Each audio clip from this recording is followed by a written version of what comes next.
Assalamualaikum warahmatullahi wabarakatuh. Waalaikumsalam warahmatullahi wabarakatuh. Bismillahirrahmanirrahim. Alhamdulillahi rabbil alamin.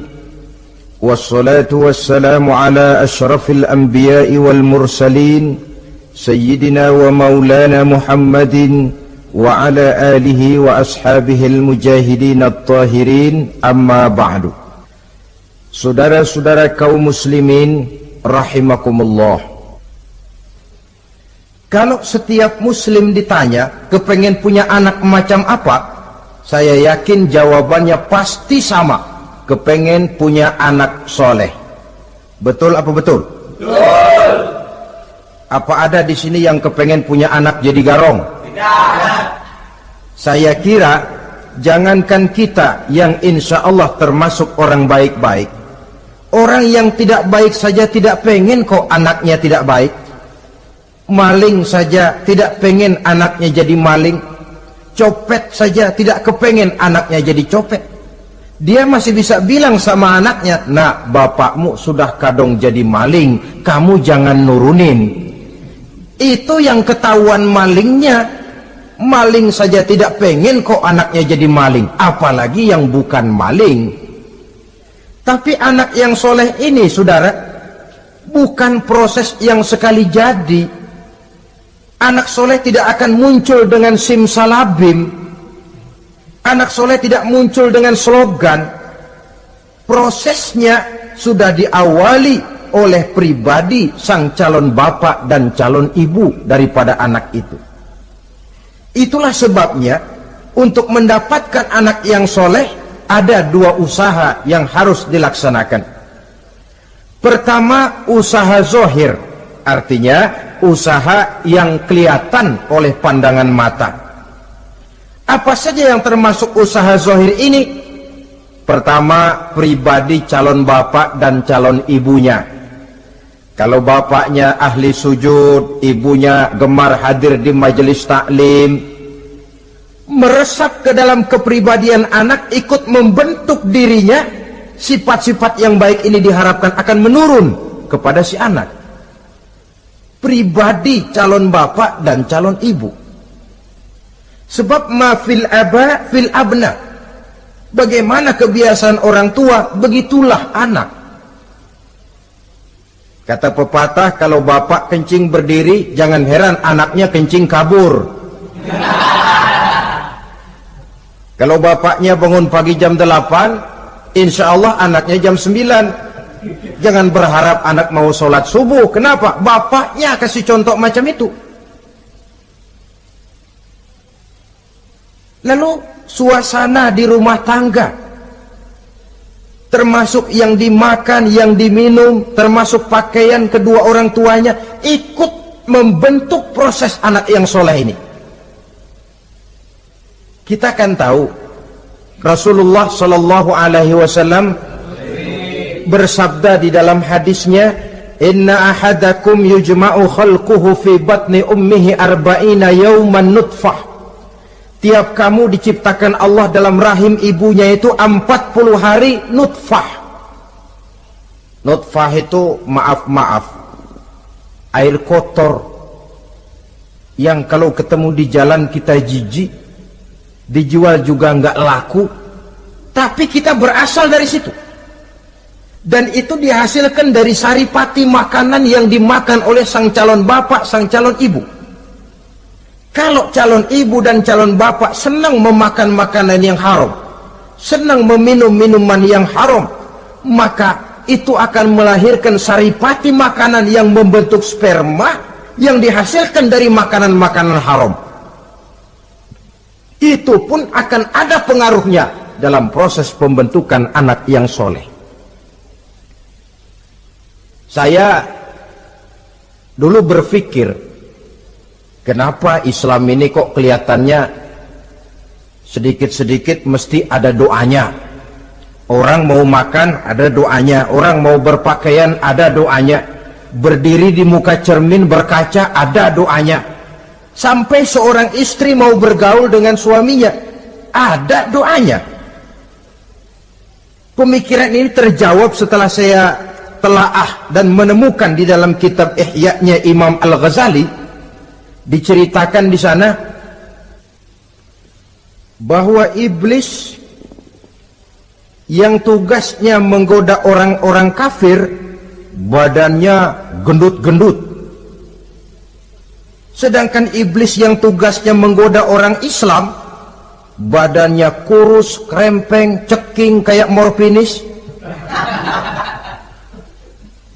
Satu hari ketemu di jalan karena satu profesi, ngobrol.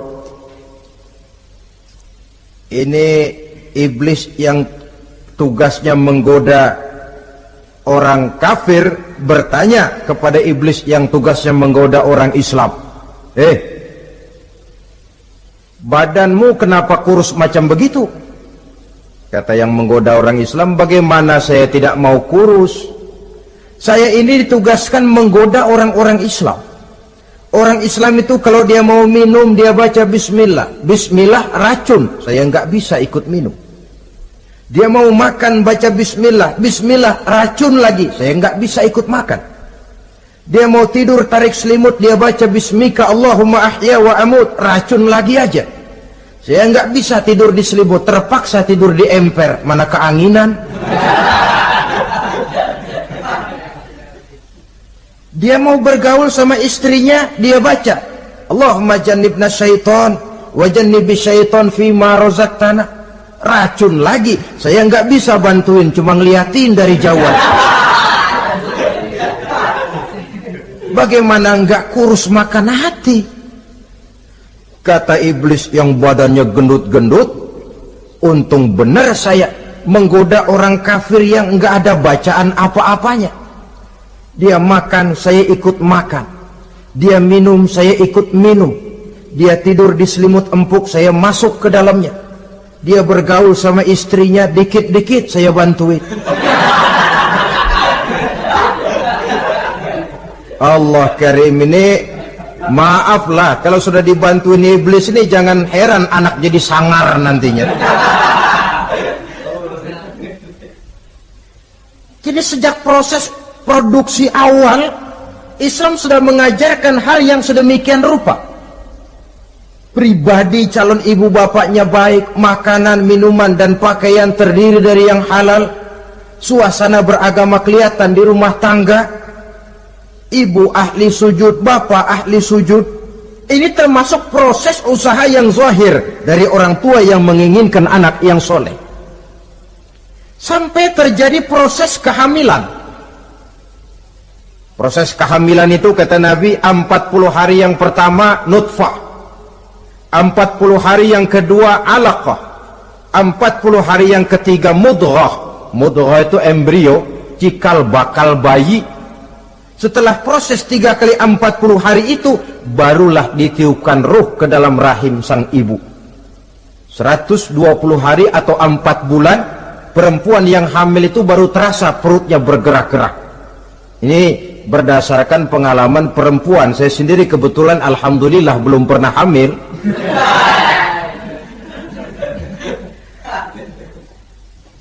Saudara-saudara, sampai usia kehamilan itu 7 bulan, ada tradisi yang disebut nujuh bulanan. Itu tradisi dilaksanakan baik, tidak pun tidak apa-apa. Tidak ada perintahnya memang, tapi juga tidak ada larangannya. Apalagi berkumpul orang membaca ayat-ayat Al-Quran, memohon doa dan sebagainya. Sebab pada kandungan 7 bulan ini, embrio sudah mengarah kepada bentuk positif dari wujud manusia. Di situ dibacakan surah Yusuf, surah Maryam, surah Tabarak, surah Waqi'ah, tafaul namanya. Mengundang rasa optimis supaya membawa keberkahan kepada pribadi sang calon anak yang nanti akan lahir ini. Tapi jangan lupa orang tuanya mulai dengan soleh dulu.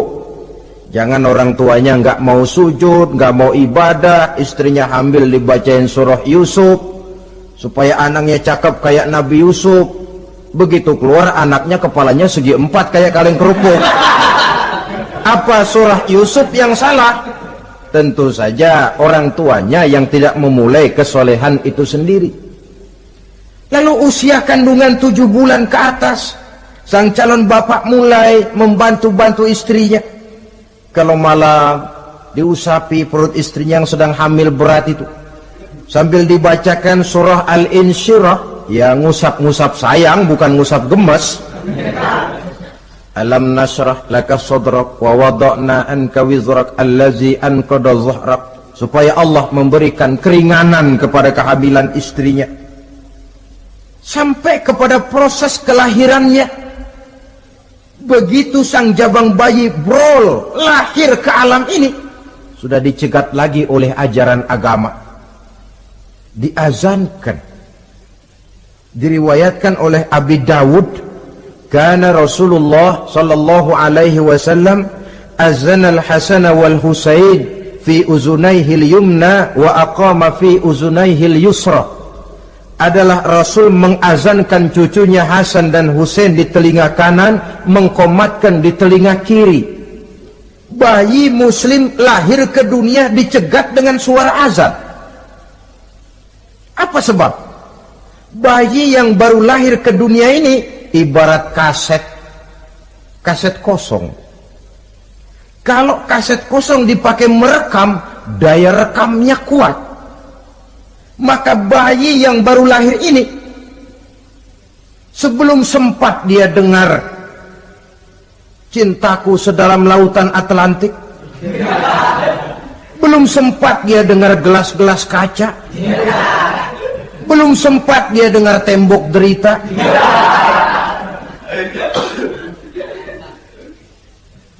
belum sempat dia menikmati serak-serak basahnya suara Frank Sinatra atau merdunya suara Madonna. Rekaman pertama yang masuk lafzul jalalah, Allahu Akbar, Allahu Akbar. Belum sempat dia dengar yang lain. Keagungan Allah yang didengarnya. Kaset kosong diisi dengan rekaman pertama berupa lafzul jalalah. Saudara hadirin yang saya hormati, lalu datang kewajiban orang tua setelah sang anak lahir. Apa itu? Memberikan nama. Jangan lupa, ini proses pembentukan anak yang soleh. Memberikan nama. Walaupun William Shakespeare pernah bilang, what is a name? Apa sih arti sebuah nama? Cuma nama saja kok. Biar adanya di atas lumpur, kalau memang intan ya tetap intan. Nama itu tidak banyak artinya. Namun pada hakikatnya nama merupakan bagian daripada doa. Itulah sebabnya Islam mengajarkan khairul asma'i ma hummida wa ubida. Sebagus-bagus nama yang mengandung pujian atau menggambarkan kehambaan seseorang kepada Tuhan. Mengandung kata-kata pujian, Ahmad, Muhammad, Hamid, Mahmud. Mengandung nilai kehambaan seperti Abdurrahman, Abdurrahim, Abdurrauf. Jangan mentang-mentang ada di Quran anak dinamai Jahannam. Wah, kenapa Jahannam? Itu kan ada di Quran, Pak. Iya, di Quran, tapi lempengan neraka itu. Sekarang ini saya melihat gejala akibat rasa malu beragama. Kan zaman sekarang kadang ada tuh orang malu mengakui Islamnya. Bertemu teman, Assalamualaikum, malu, minder.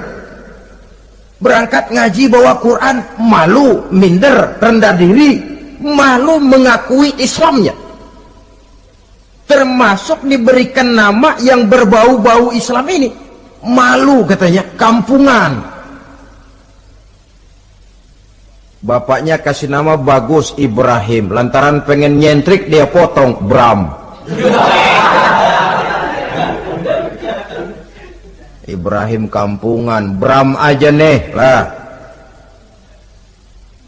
Itu kan cuma nama, Pak. Memang begitu mulanya. Nabi pernah memberikan isyarat, la tattabi'anna sunnana man kana qablakum shibran bi shibrin. Satu saat kau pasti akan mengikuti tingkah laku orang-orang sebelum kamu. Cuma cara kamu ngikuti sedikit-sedikit. sejengkal, sehasta, semeter. Begitu enak kamu ikut-ikutan, sampai yang kamu ikuti masuk ke lubang biawak, kamu pun akan masuk juga ke dalamnya. Mula-mula nama, malu pakai nama Islam. Dari nama pindah ke pakaian. Dari pakaian pindah ke pergaulan. Kalau nama Ibrahim, berteman dia dengan Ali, Hamid, Farid, Syauki. Sudah pakai nama Bram, masa Bram temennya soleh, nggak nyetel Kalau Bram kan temennya si Bleki. Nah, kalau sudah pindah ke pergaulan, yang saya khawatir pindah agama tidak terasa. Pindah agama tidak lagi terasa. Ini yang kita khawatir. Itulah sebabnya membudayakan nama yang baik ini perlu kita pelihara. Nama sebagian daripada doa. Tatkala orang tua memanggil kita dengan nama yang baik, sudah merupakan doa agar anaknya jadi orang baik-baik. Saudara hadirin yang saya hormati, setelah memberikan nama yang baik, kewajiban berikutnya dari orang tua muslim ialah wa ayyu'adzibahu, kata Nabi, memberikan pendidikan. Sebab nama yang baik tidak akan banyak menolong kalau tidak diiringi dengan pendidikan. Nama saja Muhammad Mukmin, kerjaan ngadu ayam.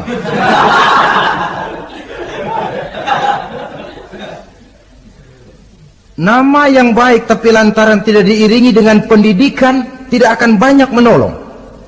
Nah, pendidikan ini dari mana dimulai? Dari rumah tangga. Al-bait madrasatul ula. Rumah tangga adalah sekolah yang pertama. Belum lagi anak kenal TK, ibtidaiyah, sanawiyah. Yang dia kenal adalah rumah tangganya. Gurunya adalah ibu bapaknya.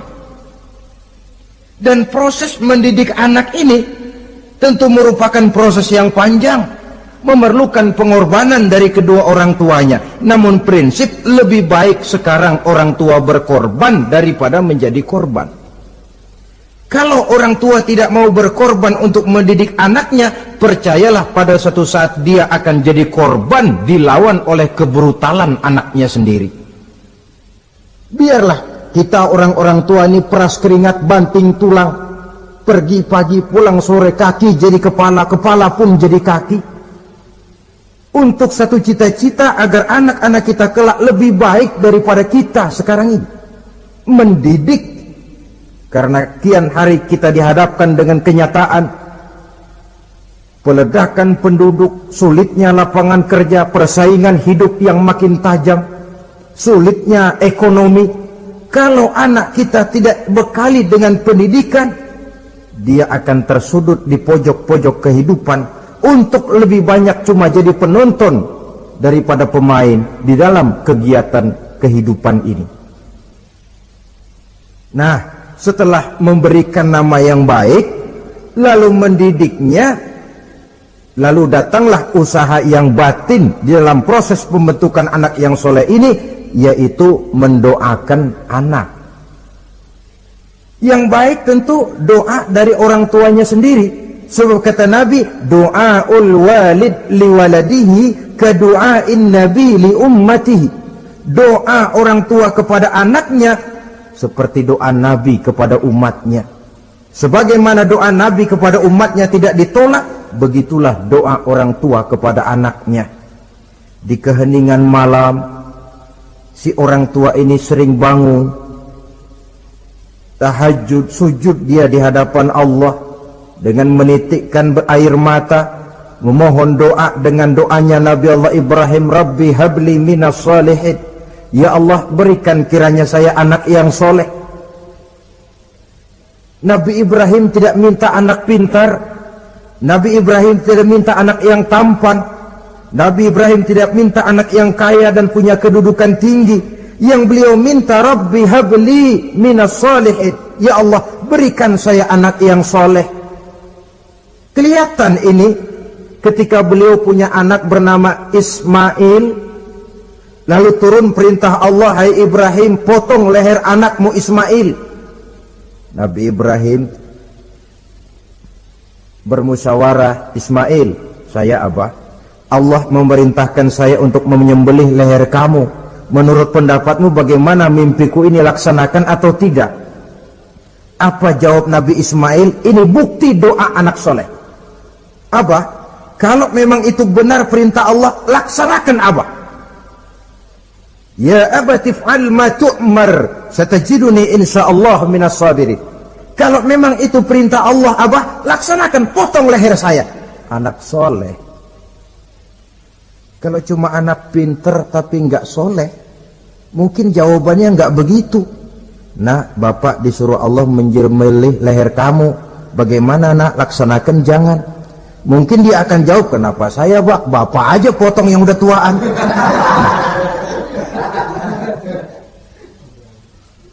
Doa orang tua kepada anak, atau boleh juga doa orang lain yang diyakini kesolehannya oleh orang tua tadi. Mengundang Pak Ustadz, Pak Kiai ke rumah, tolong doakan anak saya, tidak ada salahnya. Sebab Nabi mengajarkan aktsiru minan nas bidu'ail khair fa innaka la tadri min ayyi fahin yuqbal. Banyak-banyaklah minta doa kebaikan dari orang lain, sebab kamu tidak tahu dari mulut yang mana doa itu diterima Allah. Mungkin saja orang menurut pandangan kita kere, miskin, tidak dipandang orang lain, tapi kalau doanya Allah mau terima, siapa yang sanggup menghalangi? Banyak-banyaklah minta doa kebaikan dari orang lain, sebab tidak seorang pun tahu dari mulut yang mana doa itu akan diterima Allah. Doa orang tuanya. Inilah hikmah khitan yang pertama, proses pembentukan anak yang soleh. Yang kedua, khitan itu menanamkan kepada anak-anak muslimin sikap berani menghadapi hidup.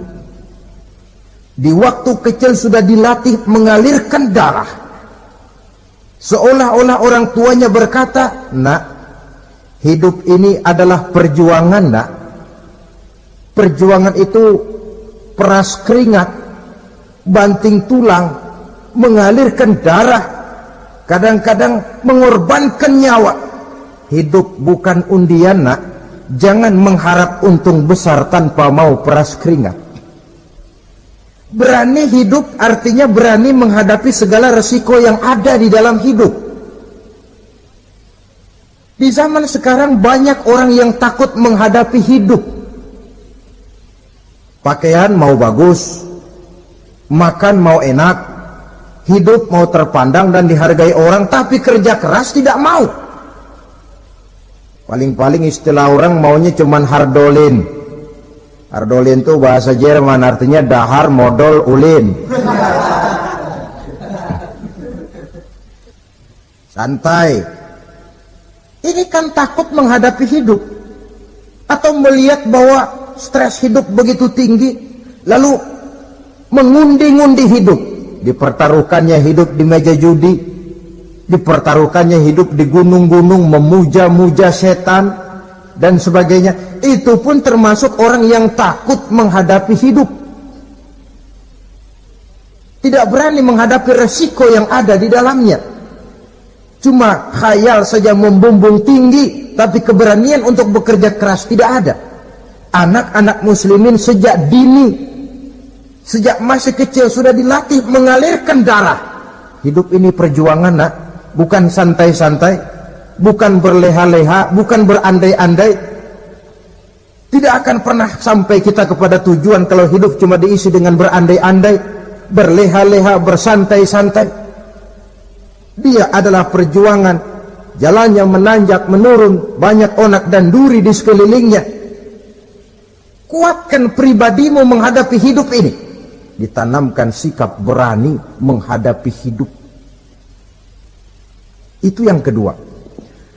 Lalu yang ketiga, khitan pada hakikatnya merupakan peletakan batu pertama, dalam arti mempersiapkan anak supaya hidupnya nanti menjadi orang yang sujud kepada Allah. Secara tidak langsung orang tuanya seolah-olah berkata, nak, kamu dikhitan sekarang supaya nanti kamu bisa istinja, nak. Kalau kamu sudah bisa istinja, kamu bisa berwudu. Kalau wudu musah, kamu bisa sholat. Peletakan batu pertamanya lewat khitan. Jadi kalau sudah di khitan lalu dianggap selesai, sholat tidak diajarkan, wudu tidak diajarkan, ya sama saja dengan membangun rumah. Setelah peletakan batu pertama lalu tidak dilanjutkan dengan membangun yang lain, alang-alang yang bakal tumbuh. Sebab dalam realitanya nanti bukan cuma tubuh kita yang dikhitan, harta kita nanti dikhitan. Cuma khitan harta namanya zakat, infak, sodakoh. Itu kan harta dikhitan supaya bersih. Khitan juga namanya. Karenanya mengkhitan anak, mempersiapkan anak agar menjadi hamba Allah yang sesungguhnya, menjadi manusia yang sujud kepada Allah Tuhannya. Itu merupakan prakondisi ke arah pembentukan manusia yang kelak akan sujud kepada Allah Rabbul Jalil. Peletakan batu pertama mempersiapkan anak untuk hidup melaksanakan ibadah. Dan ini tujuan hidup.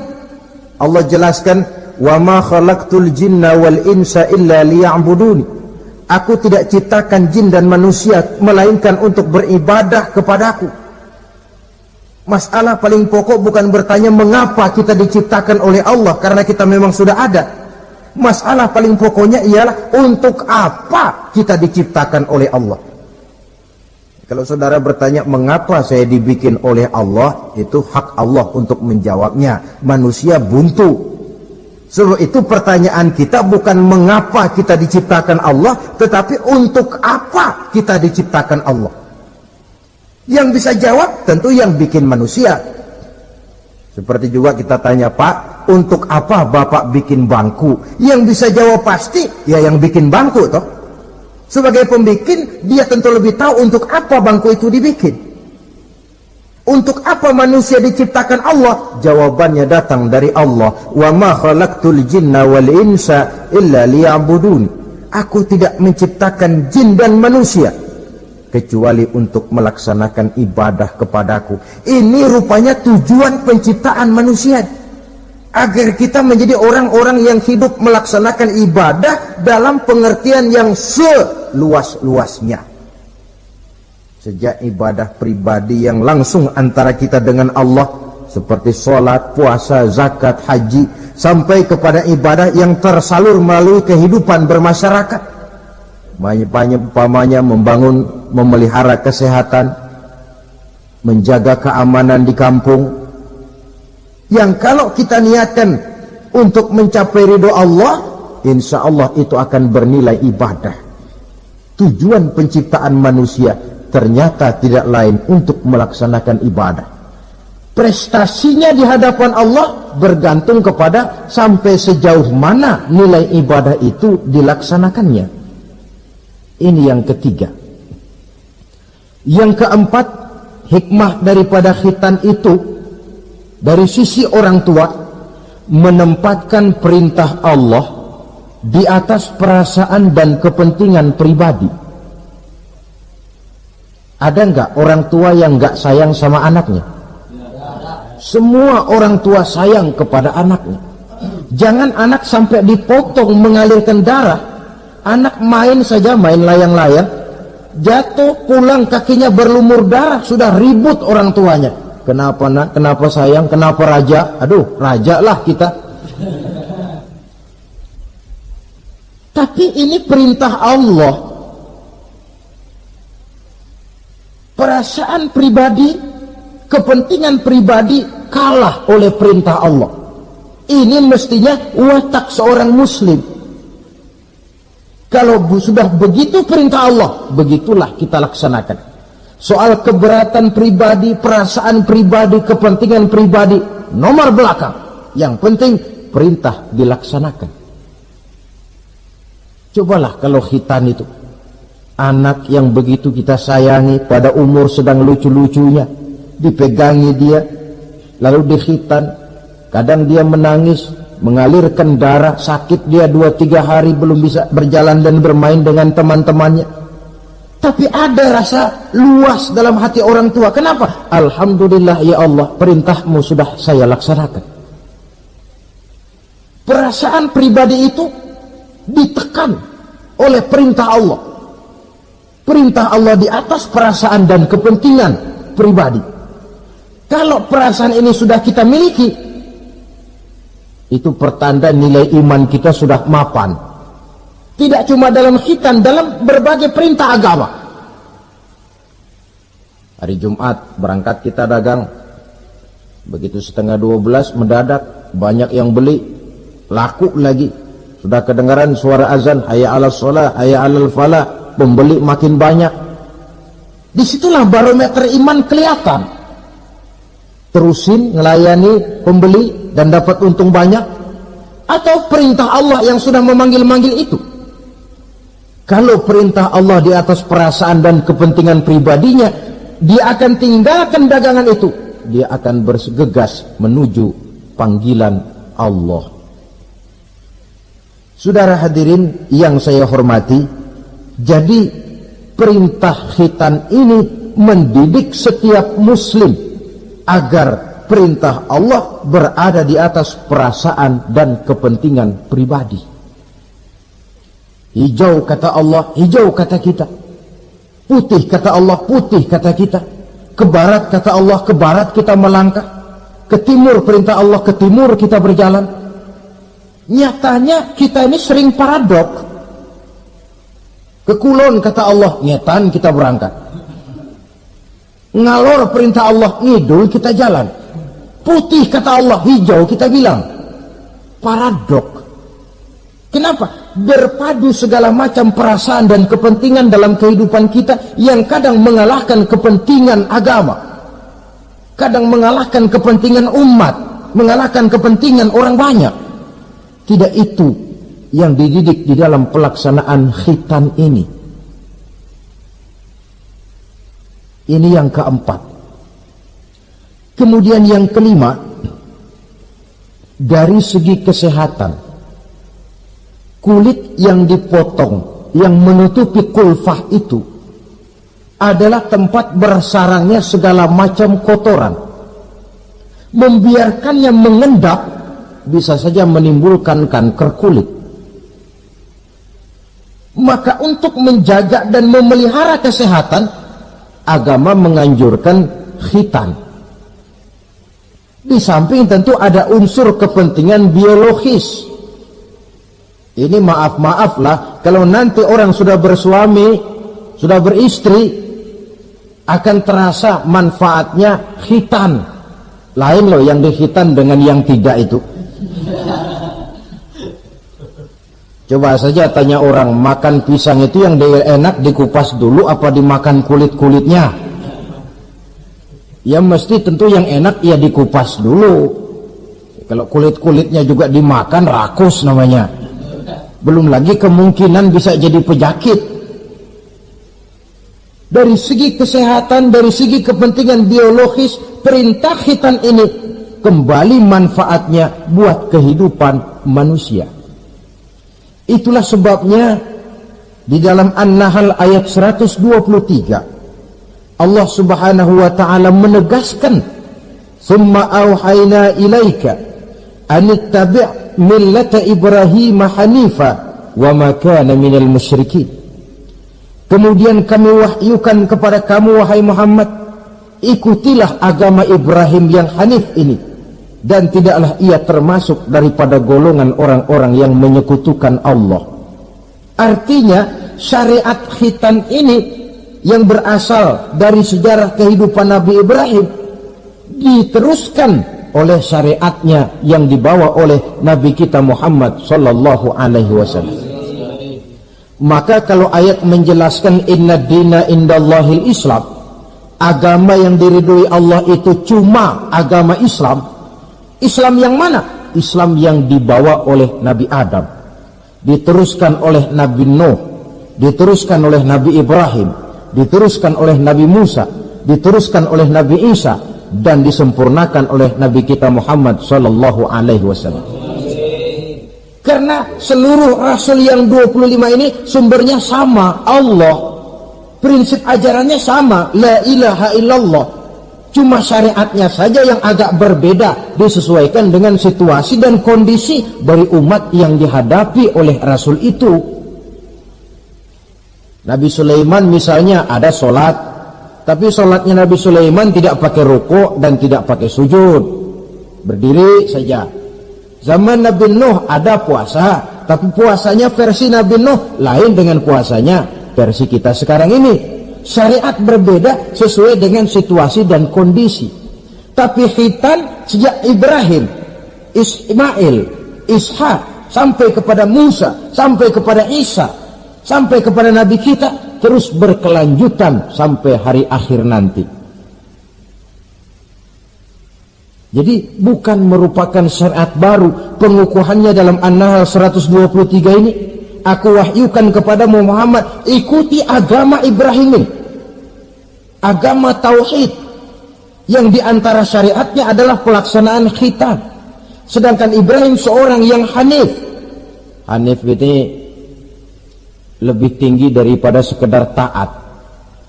Kalau orang yang taat itu contohnya begini, nak, tolong taruh ini gelas di pinggir meja, nak. Kalau dia taat ya apa adanya, ditaruh saja tuh gelas di pinggir meja. Orang yang hanif lain, mikir, iya, kalau ditaruh di pinggir kan gampang kesenggol orang, jatuh ke bawah, pecah. Biar diperintah taruh di pinggir, taruh aja di tengah dah, biar aman. Ini hanif namanya. Tingkatan yang lebih tinggi daripada taat. Nabi Ibrahim seorang yang hanif. Tidak ada perintah Allah yang tidak dilaksanakan dengan sebaik-baiknya. Sampai pun perintah memotong anak sendiri. Saya kira kalau perintah macam begini turun kepada orang zaman sekarang, banyak yang bubar jadi orang Islam. Potonglah leher anakmu, dah, udahan aja dah. Dan memang perintah itu cuma untuk menguji kekuatan mental Nabi Ibrahim alaihissalam. Perintah menyembelih leher anak, perintah membangun Ka'bah, perintah hijrah keluar dari kampung halamannya sampai mengembara ke negeri Syam. Perintah ujian menghadapi api yang dinyalakan oleh Raja Namrus. Belum lagi perintah menghadapi kekufuran daripada kaumnya, menghadapi orang tuanya sendiri yang adalah produsen berhala. Bisa kita bayangkan ini, anaknya penegak tauhid, bapaknya produsen berhala. Tapi itulah agama, syarat dengan contoh.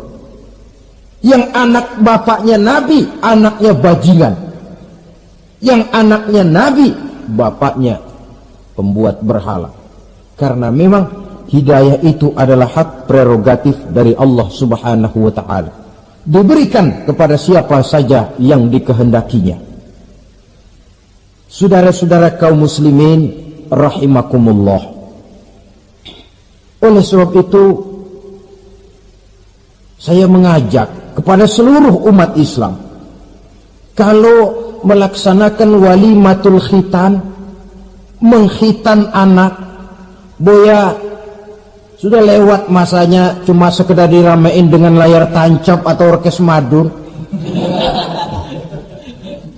Akan lebih positif kalau diisi dengan dakwah, pengajian, ceramah yang menjelaskan tentang hikmah daripada walimatul khitan ini. Yang ditinjau dari segi apapun, mengadakan pengajian itu lebih menguntungkan, baik pribadi, baik yang mengadakan walimah, baik bagi masyarakat, ketimbang walimah dengan berfoya-foya. Apalagi hadis mengingatkan kita, kata Nabi begini, man sanna sunnatan hasanatan falahu ajruha wa ajru man amila biha. Siapa yang memulai satu kebajikan, dia akan mendapat pahala dan pahala dari orang-orang yang mengikuti kebajikan itu. Saudara nyunatin anak, mengadakan pengajian, undang kiai, banyak orang yang hadir, saudara akan dapat pahala dan juga dapat pahala dari seluruh orang yang hadir. 1000 orang yang hadir, 1000 saudara dapat pahala. Sebaliknya kata Nabi, wa man sanna sunnatan sayyi'atan falahu ismuha wa ismu man amila biha.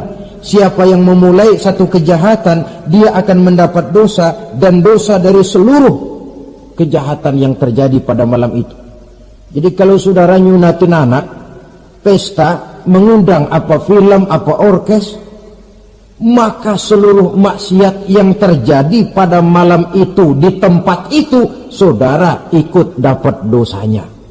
Kenapa? Sponsornya saudara. Iya, tapi kan saya nggak suruh mereka maksiat, Pak. Betul, tapi bisanya mereka maksiat kan karena sarana disediakan. Sponsornya itu. Jadi sponsor kebajikan mendapat pahala, sebagaimana sponsor kejahatan pun akan mendapat pahala dari nilai kejahatan yang ditimbulkannya. Belum lagi segi keberkahannya, belum lagi banyaknya orang-orang yang berdoa, 1, 2, 3, 40 orang berkumpul mendoakan anak kita. Masuk dalam hadis doaul arba'in ka doail wali. Doa 40 orang yang berkumpul sudah sama dengan doanya seorang wali. Jangan, inilah yang sering saya istilahkan, kita ini kadang-kadang kontradiksi. Nikah secara Islam, ngadep penghulu, ada 2 saksi pakai ijab kabul, tapi nanti pestanya secara Nasrani, gaya hidup rumah tangganya gaya Yahudi. Nikahnya, khitannya cara Islam, pestanya gaya Yahudi, pendidikan anaknya cara Nasrani. Akhirnya pribadi anak jadi tidak karu-karuan, terlalu banyak diwarnai. Bukankah Nabi menyatakan kullu mauludin yuladu 'alal fitrah fa abawaihi yuhawidanihi aw yumajjisanihi aw yunassiranihi aw kama qala. Setiap bayi dilahirkan dalam keadaan suci, bersih. Tidak ada dosa warisan dalam Islam. Tidak ada anak haram jadah dalam Islam. Yang haram jadah itu perbuatan bapak moyangnya itu. Anak lahir suci, bersih, seperti kertas putih. Mau ditulis dengan tinta apa, terserah kedua orang tuanya. Setiap bayi dilahirkan suci, kata Nabi. Orang tuanya yang menjadikan dia Yahudi, menjadikan dia Nasrani, atau menjadikan dia Majusi. Kadang tanpa terasa. Bapaknya Muslim, ibunya Muslimah, tapi anaknya belajar di sekolah Nasrani. Ini kan sudah yunasirani, menasranikan anak. Sekolahnya di sekolah Yahudi, sekolahnya di sekolah Majusi, menjadi pemuji api. Dan anak lebih dari sekedar buah mata, belahan hati. Dia adalah amanah dari Allah. Gara-gara anak, orang tua bisa sampai ke surga. Pun gara-gara anak, banyak orang tua masuk neraka. Amanah yang disia-siakan akan menjadi beban daripada orang tua itu sendiri. Oleh karena itu, sekali lagi saya mengajak, hidupkan tradisi yang baik dengan memperbanyak pengajian-pengajian, baik dalam walimatul khitan, walimatul arus, atau berbagai kesempatan yang memang mungkin untuk itu. Makin banyak dakwah dan pengajian, insya Allah makin terasa akibat positifnya bagi masyarakat, agama, bangsa, dan negara yang kita cintai ini. Nah, saudara, inilah selintas tentang khitan pada pertemuan kita kali ini. Mudah-mudahan ada hikmahnya. Terima kasih banyak atas segala perhatian. Mohon maaf atas segala kekurangan. Usikum wa nafsi bitaqwallah. Aqulu qawli hadha fa astaghfirullahal azim li wa lakum. Wassalamu alaikum warahmatullahi wabarakatuh.